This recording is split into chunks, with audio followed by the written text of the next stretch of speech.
Hey guys, welcome to The Honest Take. My name is Curtis, and today we're talking about Episode 1, Season 8, The Walking Dead, Mercy. Man, what a freaking good episode. A lot of people were not a fan of this episode, but I really loved it. It couldn't match the anticipation and hype of last season's first opening episode of the season, where Negan picked off a few of our characters in the group, in Rick's group. But this time it was really a hyped up episode where we were anticipating something epic to happen. We really didn't know what, and then we kind of saw it was probably going to be a zombie mob to the sanctuary where the saviors were at. And I thought it was pretty awesome, pretty cool. But what I also really loved is there were a lot of hints to the first season of The Walking Dead with Rick. There was a girl at the gas station where he originally, I believe, shot her, and this time he had the axe.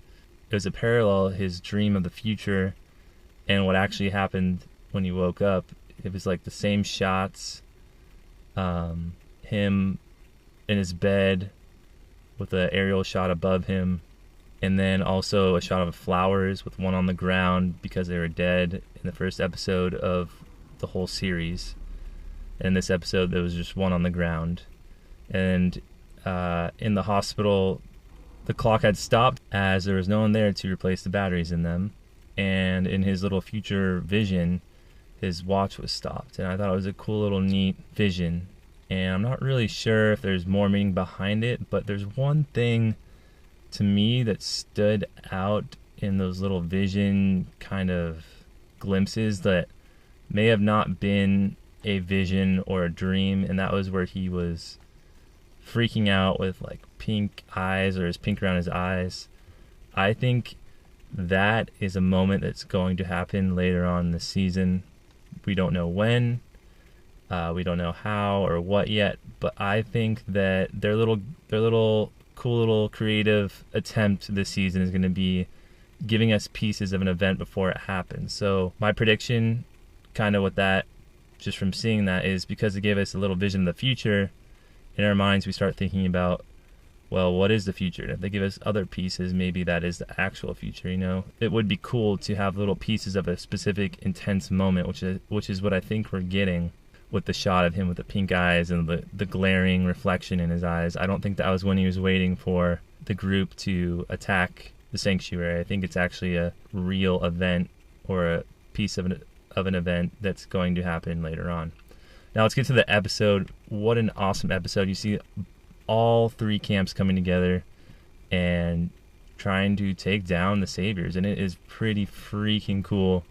From exploding zombies, exploding bombs, Morgan killing people with his sharpened stick, the tigers chilling in a truck bed, and you just have the Kingdom, the Hilltop, and Alexandria all teamed up, and it's really cool, and it's really empowering just to see how they're fighting for the greater good. And I really love this theme of this episode in Mercy, where it was basically surrounded around the idea that this is not for me, this is for us. And it was cool to see how Rick said that, wanted that, but when he had the chance to kill Negan, he realized he had too much of himself invested in the situation. And it was really cool to see him realize that it's about them and it's not about Rick. And I want to say also that whereas the last season 7 premiere was pretty tragic, this was kind of a hurrah, good feeling episode. There wasn't any really big drawbacks, but the thing that bothered me is that Negan never freaking got shot that we know of. And there were so many bullets flying at him, and it just seems really unlikely to me that he wasn't shot. And maybe we'll learn later on that he actually was injured, or maybe their purpose was to just make a bunch of noise and not actually shoot Negan. But I mean, if you have the chance to shoot Negan, you're going to shoot Negan. To me, that was one thing that bugged me in this episode, was that little bit where we didn't see him injured or anything, because it would be more believable that he gets injured from a shot, but then he gets away. That would be way more believable than just not being shot. So we'll see what the actual outcome is. The ending, holy moly. Not only was it pretty surprising with Negan being in the little like mobile trailer there. But also I want to say that there was a shot at the end of that episode on that trailer that was also in season 1 with the tank, and it was an aerial shot where it slowly basically rose up into the sky, and there's a shot like that in season 1 where the horse is on the ground. Basically Rick was in the tank and he was screwed. So they're doing these little like references to season 1, at least that's what I'm picking up.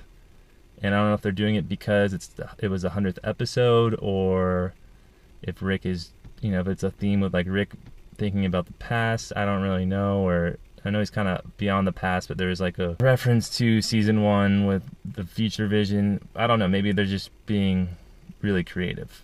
But it was super cool. What I'm also going to say is we're set up to believe that Negan is just going to beat the crap out of the priest, but one thing I thought about is they're stuck in that trailer, and Negan almost needs him because he has the gun. And Negan could kill him, but I'm saying that would you rather take on a mob of zombies with 2 people or 1 person? Maybe Negan kills them and then the zombie mob goes away, but the zombie mob knows he's in there, so I don't see the benefit in doing that. So I'm really interested to see how this all plays out with Negan and Priest trapped inside the mobile trailer. Super cool to see Carol and Morgan working together, and Daryl also. Like, those 3 are probably some, like, in my top 5 of favorite characters on the show.